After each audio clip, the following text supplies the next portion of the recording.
எல்லோருக்கும் வணக்கம் நேயர்களே. இந்த வீடியோவில் ரொம்பவே ஒரு அதிர்ச்சிகரமான மிக பெருமளவுக்கு பிரம்மாண்டகரமான ஒரு செய்தியை பற்றி தெரிந்து கொள்ள போகிறோம். ராதிகா மற்றும் நம்முடைய குஷ்பு அவர்கள் இருவரும் பேசின ஃபோன் ஆடியோ தற்போது வெளியாகி ஒட்டுமொத்த தமிழகத்தையுமே அதிர வச்சிருக்குது. அந்த ஆடியோ காலில் ஒருத்தரை ஒருத்தி மாற்றி பயங்கரமாக பேசியிருக்கிறாங்க. மிக பெருமளவுக்கு அதிர்ச்சியை ஏற்படுத்தியிருக்குது. ராதிகாவும் குஷ்புவும் அந்த ஃபோன் கால் ஆடியோவில் என்ன பேசிக்கிட்டாங்க அப்படிங்கிற அந்த அதிர்ச்சிகரமான ஆடியோ தகவலை பற்றி தான் நம்ம தெரிந்து கொள்ள போகிறோம். ஒவ்வொருத்தருமே இந்த ஆடியோவை கேட்டு அப்படியே அதிர்ந்து பயந்து போயிருக்கிறாங்க. நடுங்கி போற அளவுக்கு இருவரும் பேசியிருக்கிறாங்க. இருவரும் ஃபோன் காலில் என்ன பேசிக்கிட்டாங்க அப்படிங்கிறதை பற்றி இந்த வீடியோவில் நம்ம தெரிந்து கொள்ளலாம். வாங்க வீடியோக்குள்ள போகலாம். நீங்கள் நம்முடைய சேனலுக்கு புதியவராக இருந்தால் மறக்காமல் சப்ஸ்கிரைப் பண்ணுங்க. நேயர்களே, கடந்த ஒரு சில வாரங்களாக பார்த்தீங்கன்னா ராதிகாவுக்கும் குஷ்புவுக்கும் இடையில பயங்கரமான சண்டை போயிட்டு இருக்குது. இதுவரைக்கும் இந்த மாதிரி இருவரும் சண்டை போட்டு யாருமே பார்த்தது கிடையாது. நிறைய பேர் சினிமா துறையை சேர்ந்தவங்க சண்டை போட்டு நம்ம பார்த்துருக்குறோம். முதல் முறையாக ஒரு சீனியர் ஆக்ட்ரஸ் இருவரும் சண்டை போடுறத இப்போதான் நம்ம பார்த்துட்டு இருக்கிறோம். இவங்களுக்குள்ள சண்டைக்கான காரணம் என்ன அப்படிங்கிறத பார்த்தீங்கன்னா ரொம்பவே சாதாரண ஆரம்பித்த சண்டை இன்னைக்கு மிகப்பெரிய அளவுக்கு முடிஞ்சிருக்கு. முதல்ல ராதிகா அவர்கள் ஒரு அட்வைஸ் பண்ணுறாங்க. உடனடியாக குஷ்பு அவர்கள் கோபப்பட்டு ராதிகா நீ மட்டும் ஒழுங்கான்னு கேட்குறாங்க. அதன் பிறகுதான் இவங்க இருவருக்கும் இடையில சண்டை ஏற்பட்டிருக்குது. இன்னைக்கு ஒட்டுமொத்த தமிழகமே இப்போ இதை பற்றி தான் பேசிட்டு இருக்கிறாங்க. முதல்ல ராதிகா அவர்களை பார்த்துக்கிட்டிங்கன்னா ஏற்கனவே பாரதி ராஜா இறந்து போயிட்டாங்க. அவங்களுடைய அப்பா மாதிரி பார்த்தவர் பாரதி ராஜாவுடைய இறுதி அந்த ஒரு வருஷம் முழுக்கவே பார்த்துக்கிட்டவங்க ராதிகா. அப்படிப்பட்ட அப்பா ஸ்தானத்தில் இருந்த பாரதி ராஜா அவர்கள் இறந்த உடனே மிக பெரும் அளவுக்கு மன உளைச்சலுக்குள்ளாக இருக்கிறாங்க. அதே கோவத்தை பாரதி ராஜாவோட இறுதி சடங்குலையும் காட்டியிருக்கிறாங்க. அங்கே வந்து சொத்துக்கு சண்டை போட்ட ஒரு 2-3 பேர்த்துக்கிட்ட ராதிகா அவர்கள் கடுமையாக கடிஞ்சு பேசியிருக்கிறாங்க. முதல்ல இந்த இடத்த விட்டு வெளியே போங்க அப்படின்னு பாரதி ராஜாவுடைய மனைவியும் மகளையும் பார்த்துமே ராதிகா அவர்கள் சொல்லியிருக்கிறாங்க. அடுத்து பார்த்தீங்கன்னா பாக்கியராஜுடைய மரணம், ஒரு உண்மையான நண்பராக பார்த்த பாக்கியராஜ் அவர்கள் இறந்து போனவுடனே அதை இவங்களால் தாங்கிக் கொள்ள முடியல.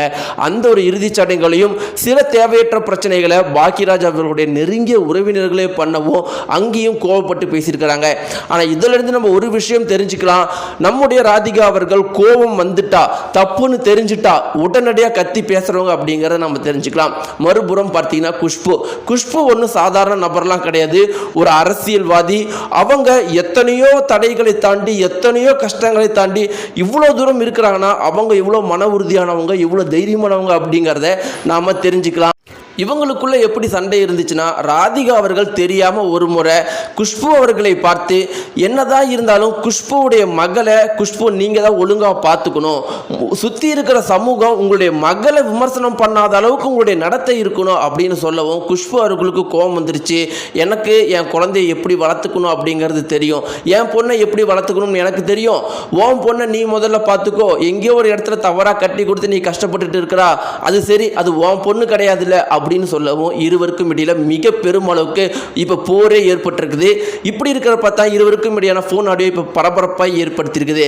அதில் என்ன பேசியிருக்கிறாங்க அந்த குறிப்பிட்ட தகவல்ல இருக்கு அப்படின்னு பார்த்தீங்கன்னா, முதல்ல ராதிகா அவர்கள் என்ன சொல்றாங்கன்னா, குஷ்பு நீங்கள் என்னதான் இருந்தாலும் என்னை இவ்வளோ தூரம் தவறாக பேசணும்னு அவசியமே கிடையாது.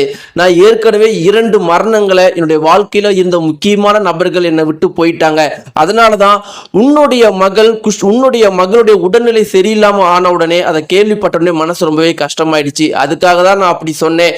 சுற்றி இருக்கிறவங்க விமர்சனம் பண்ணாத அளவுக்கு உன்னுடைய அரசியல் வாழ்க்கையை வச்சுக்கோ அப்படின்னு சொன்னேன். அதற்கு குஷ்பு அவர்கள் என்ன சொன்னாங்கன்னா, அதை நீங்க சொல்லணும்னா என்கிட்ட வந்து என் வீட்டில் வந்து சொல்லுங்க. என் வீட்டுக்கு நீங்க வந்தீங்கன்னா நான் ஏன் வர வேண்டாம் நான் சொல்ல போறேன். அதை விட்டுட்டு போய் பிரஸ்ல அசிங்கமா பேட்டி கொடுத்துட்டு இருக்கிறீங்க, உங்களுக்கு எல்லாம் கொஞ்சம் கூட அறிவில்லையா அப்படின்னு குஷ்பு அவர்கள் கொதிக்கவும் ராதிகா சும்மா இருப்பாங்களா?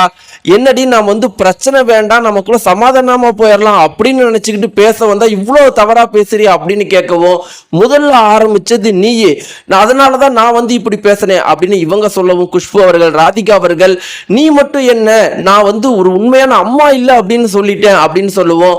அது பாரு, நான் மனசுல இருந்துலாம் சொல்லலை, நீங்க ஒன்று சொல்றதுக்கும் நான் ஒன்று சொல்லணும் அப்படின்னு சொன்னேன். ரெண்டாவது நீங்க வந்து வரலட்சுமி சரத்குமாரோடைய அம்மா கிடையாது தானே, அது உண்மை தானே அப்படின்னு இவங்க சொல்லவும் சண்டை மிக பெரும் அளவுக்கு வெடிச்சிருக்குது. நேயர்களே, உங்களுடைய கருத்துக்கள் என்ன? யார் மேல சரி, யார் மேல தவறு? மறக்காம கீழே கிடக்க தெரிவிங்க. நன்றி.